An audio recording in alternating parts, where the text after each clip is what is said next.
ሰላም አደራችሁ። አጋጣሚ እንግዲህ የተሰባሰብንበትን ዓላማ ከማስተዋወቅ አኳያ ባለፈው የበርከን የምትባል ለመጀመሪያ እርሻ የምትሆን አሳይተናችሁ ነበር። በሰጣችሁት አስተያየት መሰረት ትንሽ ለማሻሻል ተሞክሮ ነበር። ሆኖም ግን አሁንም ቢሆን ያ ከሚሆን ያቺኛዋ መጀመሪያ የነበረችው ከፍ ብትል ይሻል ነበር ከሚቀጠል የሚል ሐሳብ ተነስቷል። ይሄንን ሐሳብ ለድርጅቱ እናስተላልፋለን። ይሄ ለምንድነው የተፈለገው? ሁለተኛው ሲቀጠል መገጣጠሚያ ነገሮች አሉ እንደ በር መዝጊያ የሚሆኑ ለማያያዣ ብለው የተደረጉ እነሱ እየወደቁ እንደገና ሌላ ችግር እየፈጠሩ ነውና ወጥ በሆነ መልኩ ያቺው ትንሽ ከፍ ብላ ብትሰራ ኖሮ የተሻለ ነበር የሚል አስተያየት ከአርሶ አደሮች ወስደናል። አሁን ደግሞ እንግዲህ ይሄ ጥቁር አፈር ላይ በጣም የአርሶ አደሩ እንግልት ከፍተኛ ነው። እንደው ለእናንተ ለባለቤቱ መናገር ነው የሚሆነውና ያንን ለማቅለል ተብሎ በተለይ ስንዴ ሲዘራ ሊሆን ይችላል፣ ምስር አለ፣ ባቄላ አለ። ይሄ ጥቁር አፈር ላይ የሚዘሩ ሰብሎችን ቀላል ለማድረግ ታሳቢ በማድረግ ይሄንን ከዚህ በፊት ቢቢኤም በሚል በጣም ከበድ ያለ ለበሬው አስቸጋሪ ሆነ መጥቶላችሁ ነበር። ያ አላስኬድ ሆኖ ያንን በተሻሻለ መልክ ነው ይሄ ተዘጋጅቶ የመጣውና ከዚህ አኳያ ነው አሁን መሰባሰባችን። እዚህ ላይ ምን ችግር አለው የሚለውን ደግሞ በያየን ቀደም ብሎ የሞከሩ አርሶ አደሮች አሉ። እነሱ በኋላ ኢንተርቪው እናደርጋለን። ስለዚህ ብዙ ጊዜ እንዳናባክን ማን ነው ይማም አለ? እሺ በቃ እስቲ አሁን አንተ ያረስክ ታሳየናለህ እና እንግዲህ አላማዎች ብረቱ አይታችኋታል። እንትን እያደረገ እያስተካከለ ይሄዳል ነው ሐሳቡ የነበረው ያ ነው። አሁን ግን ትንሽ ከፍ ብሏል። ያገኙ አይደለም አፈሩ የሚወጣውን አፈር እየደለደለው አይደለም የሚል አስተያየት አለ። በይበልጥ ደግሞ እንደዚህ በተግባር እየታረሰ እናየውና ከዛ በኋላ አንድ ሁለት እንትን ካለ በኋላ አንድ የተወሰነ ደቂቃ አስተያየት ሰጣላችሁ። እሱን ወስደን እንበተናለን ለገው ማለት ነው።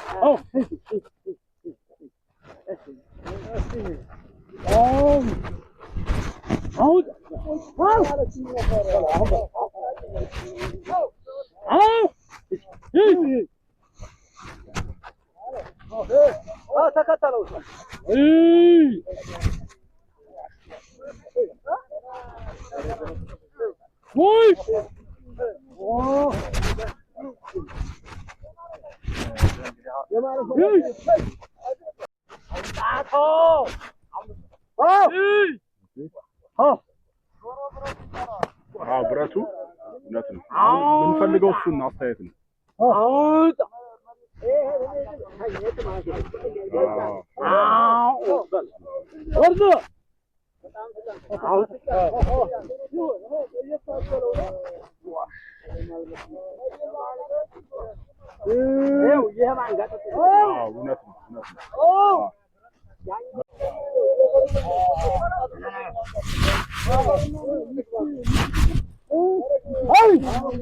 አሁን ደህና ነው።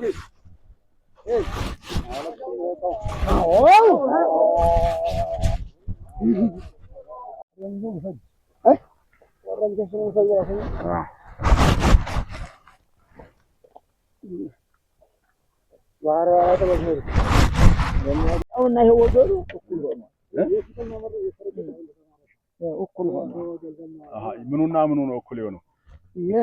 ይሄ ማረሻና ይሄ ትንሽ ማረሻ ወደ ታይ ብቅ ማለት አለበት። ረዘም ኦኬ፣ ወደ ኋላ ተስቧል ነው።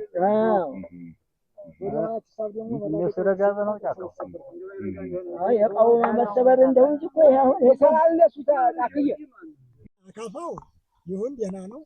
አሁን የአካፋው መተለቅና መርዘም ሳይሆን የፌሮዎቹ ወደ ላይ ከፍ ማለት ነው። ማንዳት ይሄ ይስተካከልና በዚህ ቢሆን ጥሩ ነው ነው። ጥቅርት ያልከው ምንድን ነች ግን? ጥቅርት ምንላት ይቺ በሞፈር ውስጥ የምትገባው ብረቷ ማያያዥዋ ጥቅርቷ ማለት ነው። ልክ እኛ አሁን ስናለብስ ያልኩህ በባህላችን ፌሮ አለ፣ ብረት ፌሮ ማለት ነው። መደቡን እንዳያወጣላችሁ ዲግር አለን አይደለ? የባህል ዲግራችንን ያንን እስከዛሬ በጥቅርት ነበር የምናደርገው። በልብስናርስ ለበሶች ልናርስ ስንፈልግ ጥቅርትን እናወጣና ማልበሻውን ጥቅርት እናደርገዋለን። ረዘም ያለ ከአልፎ ከሞፈር ውጭ 50 ሳንቲም ወደዚህ ከዚህ ከሞፈሩ 50 ሳንቲም ለሞፈሩ 25 ሳንቲም ትሰጠዋለህ። ግን ከፍታው በዛው በቅቅርቷ ልክ ነው እንጂ ያው እንዲህ ነው የሚገባው። በቃ ይገባና ዲግሪ ይገባል። በዚህኛውም ዲግሪ ይገባል። ከዲግሪ ውጭና ውጭ ያለው ነው 50 ሳንቲም ነው። በዛ ልክ ነው መሆን ያለበት እና እንደዛ ቢሆን የተመረጠ ነው የሚሆነው። ይሄን ለማለት ነው። ጥሩ ነው። እሺ ስምህን አስተዋውቅ። ትንሽ ተጋር ስዩም አሰፋ እባላለሁ። ያው ብሔረሰብ አስተማሪ ነኝ። የዚህን አይነት በፊት መጥቶ ነበር። ከዛ ያው እንደዚህ ግን አይቆለፍም። ያ በሬ አልችለውትም። ሌላ የንጥቅር ቢያንስ 2 ክንዶች 1 ሜትር ይሆንና በዛ ውስጥ ገብቶ ነው የሚያለብሰው። ይሄ አሁን ለመጥ ማለት አለበት። ወደ ላይ የቀረ ጊዜ ወደ ላይ አንኮረፈፈው ማለት ነው። ስለዚህ አሁንም ይሄ ብረቱ መስተካከል አለበት ወደታች። የዛ ጉዳይ ነው አላለብስ ያለው። አሁን ያንኛም ብታውት ትንግርት ነው የሚሰራው ማለት ነው። በደንብ በቃ አፈሩን እየማጠጠ ይወጣል። የዚህንም ወደዛ ያለብሳል፣ የዚህንም ወደዛ ያለብሳል ሲመለስ ማለት ነው። እና ያን የመሰለ ነው። ዙሮ ያው የእናንተንም እንትን ያለ ማከራም በፊትም የመጣ ስለሆነ ከበፊት ጋር አሁን ልዩነቱ እንዴት ነው ስታየው? ማለት በፊት የነበረው ልዩነቱ ይለያያል። ያሁን አንድ ጋር የተያዘ ነገር መሰለኝ። ያ አንድ ጋር አልተያዘም፣ እየብቻ ነው እየብቻውንና ይያያዛል በእንትን እንጂ ይሄ አንድ ጋር የተያዘ መሰለኝ። ያም ደግሞ ለመጥ ይላል ይወጣል ማፈር ማለት ነው። ስለዚህ አሁን ክብደቱ ግን ያነ ለበሮቹ ይከብድ ነበር አይደል? ይሄ ቀላል ነው። ይሄ በጣም ይቀላል ማለት ነው። እሺ እና ያንኑንም ያው ስላመጣችሁልን ያው እንግዲህ እናመሰግናለን። አሪፍ ነው ሙከራው ጥሩ ነው። ዙሮ መቼም ያው አሁን ብታውት በታቻውን ለጉድ በሬ አሁን አስጠምጄ ተውታች ማለት አንድ ቦታውን የኛ ሾቹ አለ ወደ 15 በሬ ነው አስጠምጄ ነው ማለት እና ያው በጣም አሪፍ ነው ቦው ማለት ነው። ይሄ ግን የበረቷ ጉዳይ ነው። አሁን በረቷ ይስተካከል እናስተካክለዋለን። የማይስተካከል ከሆነ ደግሞ ወደ እንትሮች ጋር ይቀርብና ያስተካክሉታል ማለት ነው። በጣም አሪፍ እሺ አንድ የመጨረሻ እናርግና እሱ ዞሮኔ ጫካዋል ይባላለሁኝ። 07 ቀበሌ ነኝ። ዞሮ ያማላ ትንሽ አንጋጠጠ ነው ዘንጉ ትንሽ አንጋጠጠ ትንሽ እሱን ዝቅ ማረግ ነው። ስራው ቆንጆ ነው ይሁንና ትንሽ ዘንጉ ወደ ላይ አንጋጠጠ ተርፍ በላይ ዘልዋል ነው። ይሄንን ይስተካከል ነው። ጥሩ ነው። እሺ ከዛ አሁን አያይዘ ምናልባት የምትነግረኝ ማለት ነው ወይ አንደኛችሁ አሁን ይሄን አይነት የቦይና መደብ ለማውጣት በዝቆች ሌላ ተጨማሪም ሰው ሊያስፈልግ ይችላል አይደለ? ገበሬው እያረሰ ሲሄድ ከኋላ የሚዝቅ ሰው ጃማ አካባቢ ያስፈልጋል እንደዛ። ስለዚህ አሁን የሰው ኃይልን ከመቆጠብ አንፃር ጥቅሙን አያይዛችሁም ትነግረኛለህ። እንደገና ባለፈው አሁን ያመጣን ነው የበርከን ያልኳችሁ ማረሻ አለ። ምናልባት ከዛኛ ከሄድን በኋላ ሞክራችሁበት ከነበረ ከዛ ጋርስ እንዴት ነው ያለው? አሁን ይሄ ቴክኖሎጂ መምጣቱ ጥቅሙ ምንድነው?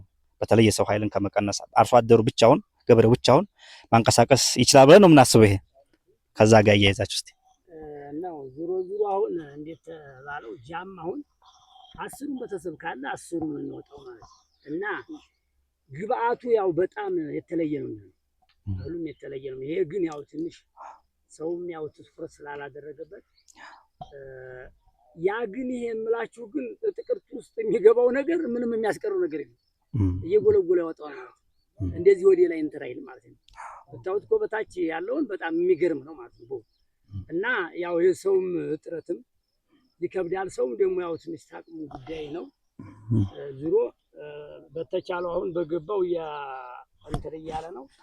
ይሄም ያለብሰዋል። ዙሮ ያው የወደ ላይ የመቆሙን ማስተካከል ነው ማለት ነው። ትክክል። እዛ ላይ የምጨምረው ምን መሰለህ? ጃማና የኛ አስተራረሳችን አንድ ነው። እኛ በንሽ ነው። የኛ መሬት ተቦካ በሬ ያስምጣል። የጃማ መሬት ደግሞ ውሃው እየሄደ እየተንጣለለ እንደኛ እንዲለበሶች ምናምን ወይም በኬራ አይደለም። ዝም ብሎ ብቻ በዚህ ባወል ግልጋ ይቀዳል።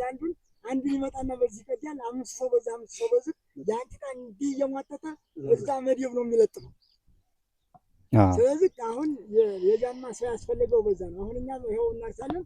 እስካሁን ሰው ያስፈልገን አንድ ቦታ በሮች ሲወላሸሹ ከፈት ያለችብን እንደው ዘራ የታየች እንደሆነ እንዲቻ አድርገን አፈር ረጨት እናደርጋለን እንጂ እስካሁን ሰው ማናስከትልና ማለት ነው። እሺ ነው አፈሩን በቃ በደንብ ያበጥረዋል። ያልከው ቅድም ከዛችኛይቱ ብረት የዛችኛይቱ ግማሽ ነክታላ መታለኝ አሁን ደግሞ ከዚህ ደግሞ እዛ ጋር ትገናኛለች። የዚህኛቱ ደግሞ ሌላ አዲስ እያወጣች ትሄዳለች። ትክክል ስትዞር ያችኛቱ ያችን ታለብሳለች። ትክክል። አሁን ከሰውም ጉልበት አኳያ ሆነ ከምንም ጥሩ ነው። በፊትም እኛ እንደዚህ ነው የሰው ጉልበት አይፈጅም። ነገር ግን ዲግሩም ሆነ ይህ አሁን ፌሮ ከሞፈርና በእንትን ልክ መሆን አለ። በቅቅርት ዲግሪ የምናበጀው ጥቅርቷን አስገብተን ጥቅርቷ አሁን ይሄ እናንተ ጥቅርት ታች ሞፈር ይቀር እንትኑም አካፋውም ላይ ፌሮውም ላይ ቀር የዚህ ጊዜ ለምድሩ ናቃ ጃማ መሬት ላልከው ሰጠው የጃማ መሬት ሲስቁት አስጠጉት ቢቀልጥም ሲስቁት የጃማ መሬት የመቆም ባህሪ ያለው እንደተዛቀ ወዲያና ተወዲህ በሰው ኃይል ሲስቁት የመቆም ባህሪ ያለው የመርጋት ይሄኛ ብንዝቀው አሁን ተቀለጠ በኋላ ብንዝቀው አይቆምም፣ ይደባለቃል። የኛ ቀላጭ ያሸከርካራ አፈር ነገር ስላለ ይቆማል። በዚህ እንለያያለን። በርሽ ትክክል። ትክክል። በጣም እናመሰግናለን። አይ በጣም የሚገርም ነው የሰጣችሁት ሀሳብ ትክክለኛ ነው። ያው እኛም ትናንትም እያየኑ ነበር። አሁን ይሄ ለሙከራ ነው እንደነገርኳችሁ። እነሱም ግብአት ነው የሚፈልጉት ከዚህ የተሻለ አድርገው ነው እንትን የሚያመጡት እና ጥሩ ሀሳብ ነው የሰጣችሁን። ግን በዋነኛነት ምንድነው ለማለት የምፈልገው ይሄ የመሬት ብክነቱን ግን ብታስቡበት ጥሩ ነው። እኛ በጣም ወደ 4 ዓመት የፈጀ ሙከራ ነው የተደረገው 40 በ40 40 በመቶ 20 80 በመቶ 20 ምናምን እየተደረገ ያ ምንድነው የሰብሉን ብቻ ሳይሆን ያየነው ምን ያክል ውሃ ሲያንጣፍፋል የማንጣፈፍ አቅሙ ያፈር ለምነቱን ይዞት ይሄዳል። ብዙ ነገር ተጠንቶ ነው ይሄ 120 እንትን ያለውና 22% የአንድ መሬት ለምሳሌ አንድ አርሶ አደር አንድ ጥማድ ወይም 0.25 ቢኖረው የዛችን 22%ን ያጣል ማለት ነው ሲተነተን።